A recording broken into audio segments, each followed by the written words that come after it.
If you're watching this in the middle of 2026 and the year's just not going how you expected, I'm going to go through some of my best tips to hopefully re-energize you, give you some new ideas and things to think about that will change your boutique business for the better for the rest of the year. And if you think you've arrived here and I'm gonna give you a bunch of fluff and like random advice, no, no, no, no. My name is Emily Benson and welcome back to my channel. I am a retail boutique consultant and I've been doing this for 20 years. I've been independently consulting people for over 10 years in this business.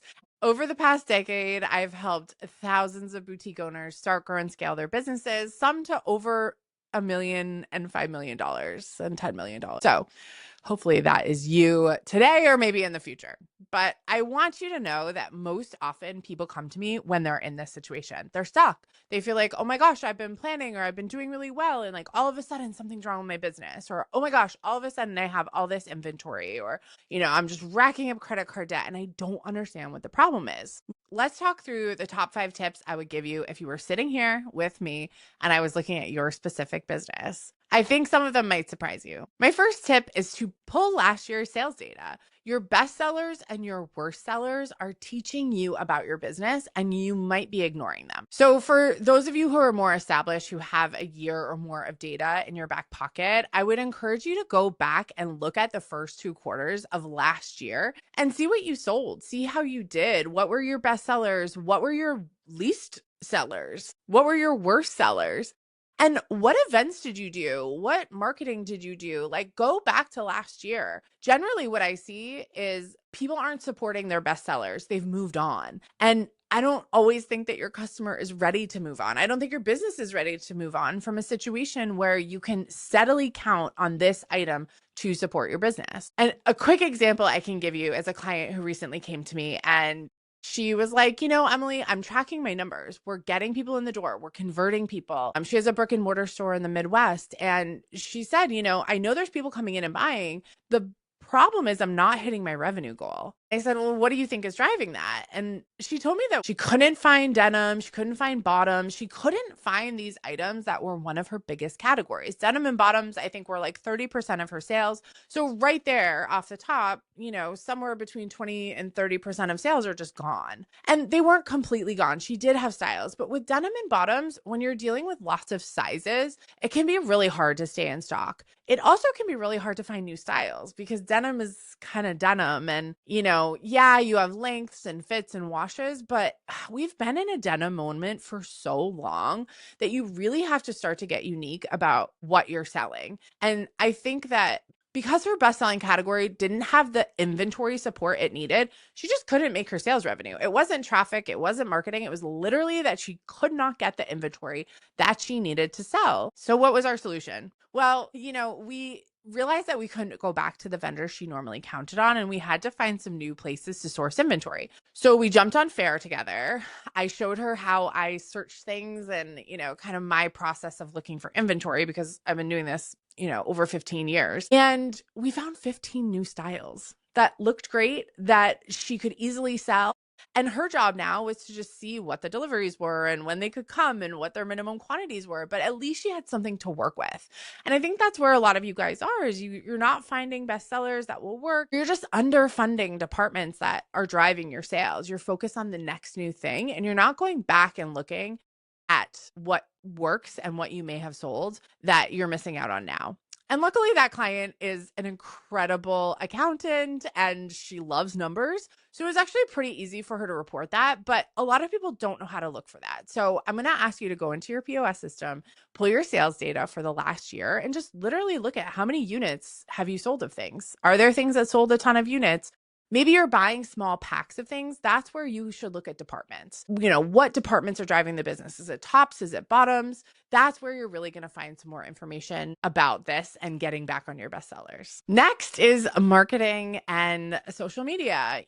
I think that it's really easy to not only get caught up in social media and trying to keep up with trends and all this stuff. I think it's really hard for product sellers to get into the trends of reels and get into, the trending audio because it just doesn't really work for what we do. I have some people I've seen that, they are jumping on the trends. They are trying to do the trending audios, and it feels kind of awkward. It doesn't feel like you're selling your product anymore. And I've been on some Reddit threads. There's a really bad one called Boutique Police. But I will say it's great feedback from, loyal boutique customers. And one of the things I keep seeing over and over is like they're sick of the show.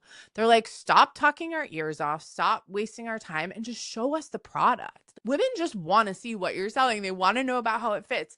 They don't want to say, oh, this is so stinking cute.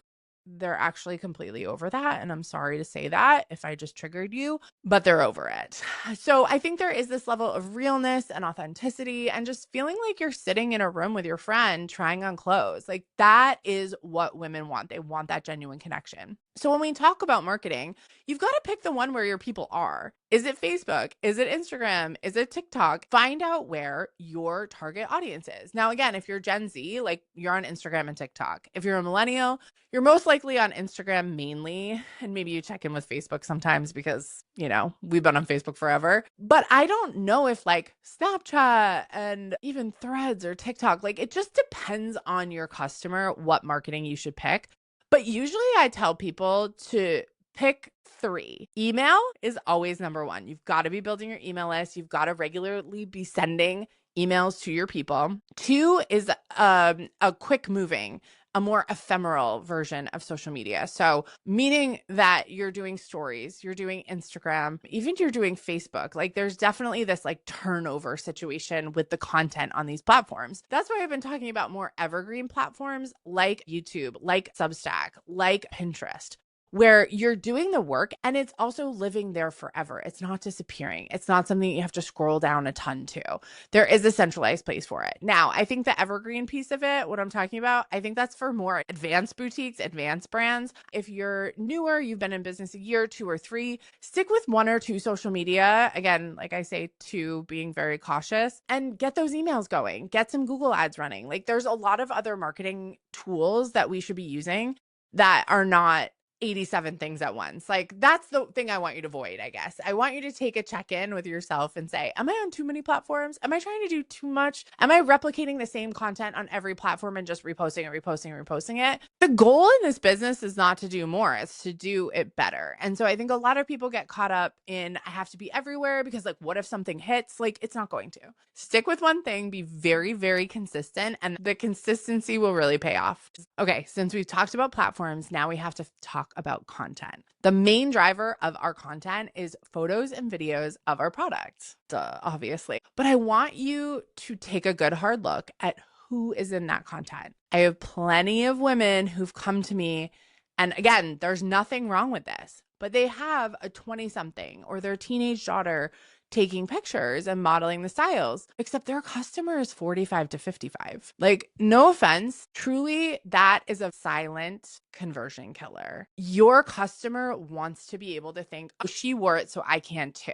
And when it's she wore it is 20 years younger than you instantly think, oh, that's cute for her, but not for me. Oh, that's so trendy, but I could never wear it. That girl's so young. Just the opposite too. But genuinely, like your people want to see someone like them in the content. The most obvious thing is to get your body back in that content as soon as possible. Like you need to be in the pictures. Now, I will tell you that there's plenty of women who say to me, oh, I'll just use an AI model, or, oh, I don't want to model, so I'm going to do a flat lay, or I'm going to put it on a mannequin. You can do that stuff, but I'm going to tell you, it's like a waste of your time. Again, set up your camera, set up a tripod. Like I feel so awkward doing these videos. They're not easy for me. Like I'm balancing my laptop on my lap. Like I don't have a perfect setup, I guess is what I'm saying. And you might not either, but that's okay. iPhones and phone cameras take incredible pictures. Mirror selfies and bathroom pictures work great too. And with the technology that we have on our phones, like you could be out in a crowded place and just delete everyone from your background and have your great picture, your lifestyle shot. Now, how do you get comfortable still taking these pictures? If you haven't done this yet, just set up your phone while you're making dinner, while you're like putting your makeup on, while you're getting ready for bed. Start to see yourself in the camera and in that image so that you know what it looks like and you start to get comfortable seeing yourself on camera. I know that a lot of you are already doing that. And what I would challenge you to do is loosen up your content.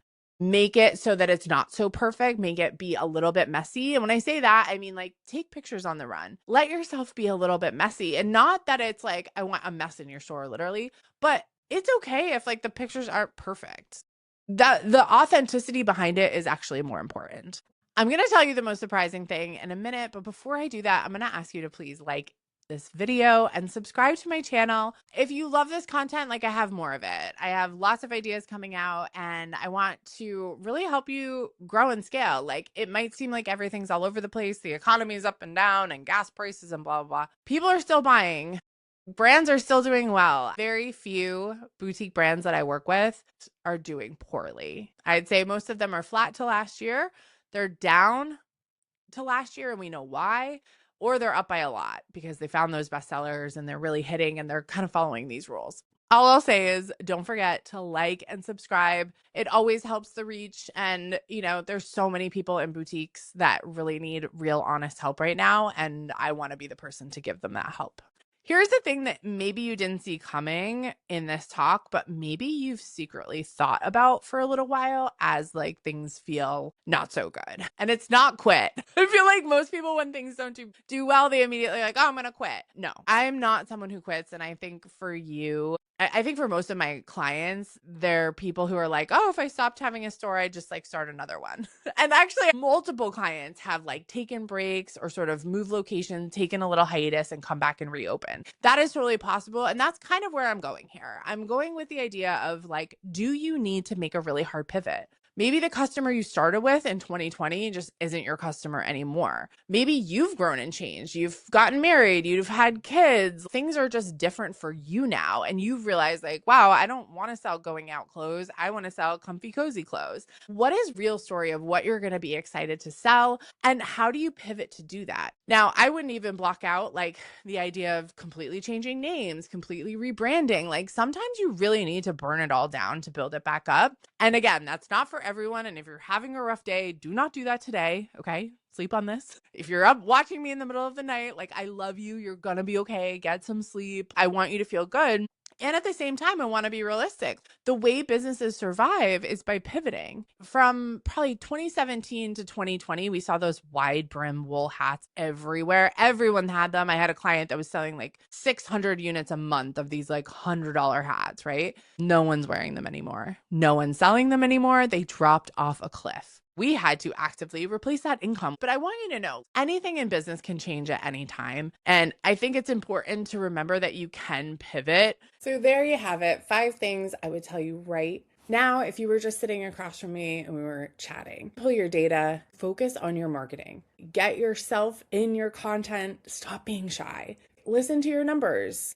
And if something feels off and it's deep and it's nagging, please give yourself permission to pivot or being open to the idea of developing a pivot. If any of this hit home, you're like, okay, I need to look at my inventory situation. I need to see what I'm buying and these sales projections Emily's talking about. I have a step-by-step guide called the Smart Start Inventory Plan. It's under $50 and I literally walk you through how to pull your sales data, how to put it in my charts. It calculates for you. You're going to get a really good picture of what is going on in your business. So comment SMART below and we'll get you the link for that. As always, thanks so much for watching. Don't forget to like and subscribe. Here's to making lots of friends and making lots of money. I'm Emily Benson, and I'll see you on the next one.